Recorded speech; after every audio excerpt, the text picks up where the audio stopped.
Milí ľudia, predtým ako začneme s videom Patricínho rozhovoru v Adele Show, chcem sa vám všetkým poďakovať. Natočila som video na Patricínom pohrebe. Bolo to ťažké video.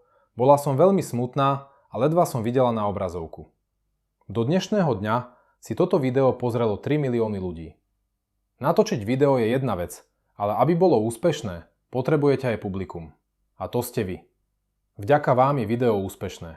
Tisíce milých a niekedy pôsobivých reakcií na mňa urobili hlboký dojem. Videla som aj veľa reakcií od ľudí, ktorí objavili Patriciu prostredníctvom tohto videa. Môžem hrdo povedať, že sme ďalej šírili meno našej drahej Patricie a udržiavali ho. Ďakujem vám všetkým veľmi pekne. Ahoj! Ahojte! Takéhoto malého hostia sme to ešte nemali. Nech sa páči, sadni si. Ďakujem.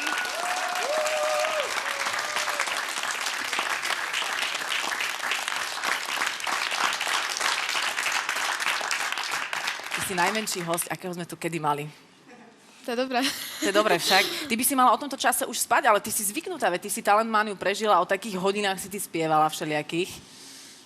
No. Už si aj zvykla na to však? Áno. Počula si, o čom sme sa tu rozprávali? Nie. Nie. Saifa sa o teba bojí, že sa zblázniš a že skončíš v liečebni. Čo by si mu na to povedala? Pokúsim sa, aby to takto nedopadlo. Ale máš pocit, že by ti to mohlo hroziť? Ty vieš už, aké máš teraz plány? Že čo sa teraz bude s tebou diať? Nie. A tie peniažky, čo si vyhrala, sú kde? Ešte neviem. Ešte neprišli? Ešte nie. Alebo mamina s ocinom nepovedali, že prišli. Chceš ísť študovať spev operný? Určite. Áno? Takže v tomto máš jasno. Tak skús nám povedať niečo o tvojich plánoch. Tak chcem dorobiť základnú školu. To je pekný plán. No a neviem, potom chcela som ísť na konzervatórium, ale neviem, či pôjde, možno si to rozmyslím. Lebo? To by bolo asi dobré ísť na konzervatórium, nie? A prečo tam nechceš ísť? Neviem, ja nie som študijný typ a okrem toho spevu sú tam aj iné predmety, takže ja si myslím, že by som uspela asi len v tom speve a v tých ostatných nie, tak sa bojím. No a počkaj, ale to je jediná škola, kde by ten spev mal aspoň nejakú prevahu, lebo čo by si išla inak na gymnázium a tam ešte viacej učenia. No ja ti musím zorganizovať život, ja to vidím, že to keď ja neurobím toto. A čo to znamená, že nie si študijný typ? Ty máš zlé známky? Známky mám dobré, ale ma nebaví učiť, na rozdiel od mojej sestry, tá je stále nad knihami. Ja nie, mňa to nebaví čítať, učiť sa. Aké máš známky? Jednotky a dvojky. Tak ja tomu Sem tam nejaká trojka. A to ťa nebaví, neučíš sa veľmi a máš jednotky, dvojky, maximálne trojky. Tak toto mi vysvetli, ako to funguje. No, neviem. Aha, dobre. A čo tvoja sestra teda? Ona má koľko rokov? 15. Chodí na španielské gymnázium v Ostrave. Španielčina ju baví veľmi veľa. A máte spoločnú izbu? Áno, bohužiaľ. Lebo? No, neviem, máme malú miestnosti, máme malý domček. No dobré, a ste spolu v tej izbe a ako vychádzate spolu? No tak, niekedy sa aj pobijeme. Ale nie. Aký máš rada štýl? Aký preferuješ v bitke so sestrou? Ja hrozne rada fackujem. Takže tak, keď už to veľa ako sa bijeme, tak to už aj niekedy fakt akože tresknem, alebo tak, ale... A ona čo robí? Ona kope. Jasné. Rozumiem. Ale inak máš svoju sestru rada. Áno. A napríklad chodíte o tom istom čase spať? Nie, vôbec. Čo to znamená? No ona proste povie, že ide spať a pod perinou si číta aj do 12:30. A preto nechcem byť s ňou v jednej izbe, pretože ona svieti aj do polnoci a do 12:30 aj do 2:00 a proste ja jej furt hovorím, že zhasni, chcem spať. Nie, že choď dole spať. Kam dole? No do obývačky. Aha. Však nech ona si ide dole čítať. No práve, to ja tiež hovorím, jej to nevysvetlíte. A tvoja sestra ti fandila, aspoň keď si bola v tej súťaži? Fandila, ale nebola rada, že som tam išla. Prečo? Neviem. To som sa jej pýtala a ona že nechcela odpovedať. Ty si sa aj opýtala, ako sa volá tvoja sestra? Lucia. Všetko najlepšie k meninám, dodatočne teda. Mala teraz nedávno. Lucia, ty nie si rada, že som išla do Talentmany? A ona povedala áno. A už ste sa viac o tom nebavili. Myslíš, že ti Nie. závidí? To nie, ale tak ona je tiež taká, že má také súkromie radšej a keď tam sa na mňa zbehli novinári, tak ona proste bola z toho zhrútená.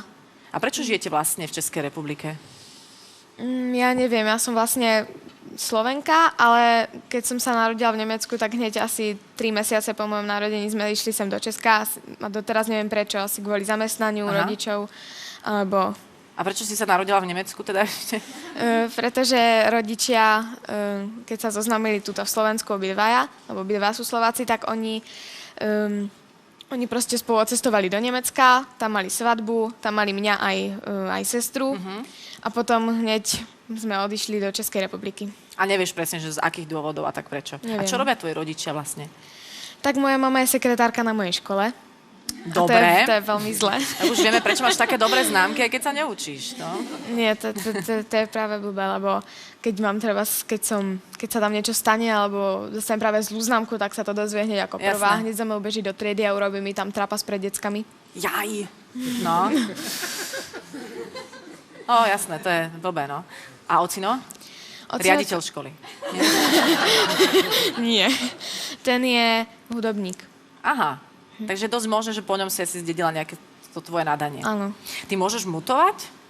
Áno. A kedy by si tak teoreticky mohla mutovať? Že by sme si to natočili na kameru. Ja neviem, za chvíľu, za pár. Fakt? No. A to by ti mohlo ovplyvniť hlas dlhodobo? Áno. No počkaj, a teraz čo? Teraz dokedy máme čakať? Či teda to má zmysel s tebou, alebo nie? No neviem, keď príde mutácia, tak musím prestať dlhodobo spievať, nemôžem vydať do seba ani tón, alebo by som si veľmi ubližila. Aha. Ale rozprávať môžeš počas mutácie. Áno. Aha. No dobrá, koľko trvá taká dievčenská mutácia? Lebo ja si nepamätám, že som to mala a toto. Tak určite je to tak, není to tak výrazné ako u chlapcov, ale to môže to trvať mesiac, aj rok. Fíha. A potom sa môže stať, že už tvoj hlas nebude taký použiteľný, ako bol doteraz? Môže sa to stať. A potom čo budeš robiť? Neviem. Tak to by bola zvláštna situácia, lebo ty sa chceš stať len opernou speváčkou. Existuje nejaká alternatíva pre teba, že čo iné by si mohla robiť? No, kedysi som chcela byť herečkou, ale to už asi vpadlo. Prečo to padlo? Neviem. Už ich je veľa, čo? To už... No, áno. Ja viem, no. Ale ty si pekná dievča. Ďakujem. Aj... Pozor, Saifa povedala áno, dávaj si na neho pozor. Ty si myslíš o sebe, že si pekné dievča? Nie. Prečo? Neviem. Videla som aj krajšie, napríklad v mojej triede. Kto je krajší v triede ako ty? Kamoška. Ako sa volá? Adela. Tak ale to sú veci, sú isté veci, ktoré neprekonáš, vieš. To je... V Čechách je veľa Adel, to som si všimla. Na Slovensku je ich menej. A ešte ma naozaj zaujíma, že vy ste sa predsa len museli s rodičmi o tých peniazoch rozprávať. Nehovor mi, že nie. No, rozprávali sme sa, áno. No a ty si povedala, že no, asi ti ich dajú na nejaký účet, že keď budeš mať 18 a po oslave vytriezvieš, tak si pôjdeš zobrať tie peniaze. Áno? No, asi tak. No a dovtedy si nepovedala, že chcela by som z toho aspoň trošku na niečo. Na auto. Aké auto? Neviem. Akože reálne auto? Áno. Teraz? No samozrejme bude šoferovať ocino. Je tak. No dobre, na to sa môžeme rovno opýtať ocina. Prichádza ocino. Dobrý deň. Dobrý deň, prajem. Pán Martin Janeček. Dobrý deň. Čau. Zoznamte sa. Pán Martin Janeček, Patricie. Serus, ja som tvoj táto. Že vraj na ňu dávate veľmi pozor. No, má pravdu. A čo sa bojíte? Nie je to priamo strach, ale musím sa o ňu starať, aby všetko bolo tak, ako má byť, aby nemala z niečoho strach.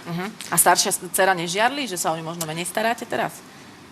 No, boli tam niekedy také malé náznaky, takže sme to nenapravili. Už má pubertu? Prepáč, že sa na to pýtam, ale pred tebou. Tak iba tak potichu, dobre? No. Áno. Má pubertu. Ako sa to prejavuje? Joj. To chcete ozaj vedieť? Aha. A hrozne. Hrozne? Niekedy sa to nedá vydržať. Má tvrdú palicu. A nechceš sa ísť prebehnúť, Patricia? Videla som vonku Hanu Montanu. To asi tebe nič nehovorí, však? Nie. Ty si inde, ja viem, teba láka opera, teba toto baví. Ste teraz šťastní po tej talentmanii? Určite máme veľkú radosť, že má taký úspech a že sa jej tak darí. Takže teraz budeme si to možno vychutnávať, keď sa to skľudní, ten frmol okolo, ktorý sa spustil. A možno to aj oslavíme, keď bude čas. Ešte ste to neoslávili. Nie, nebol čas, skutočne. No tak stále vás niekde ťahajú, tak ja vám už dám teraz tiež pokoj. Choďte tu, prosím vás, osláviť v tejto chvíli a držím ti palce, Patricia, aby si to Ďakujem. zvládla. Nevymýšľaj a vydávajte na ňu pozor. Patricia Janečková a pán Martin Janeček. Najprv s dámou. Ahoj, čau. Ahoj, čau, servus, drž sa. Ďakujem. Dovidíme. Uvidíme, čo z toho bude. Dúfame, že nepríde na sajfové slova. Môžeme to aj s ním, aj s ostatnými ešte dorozoberať. Patricia Janečková.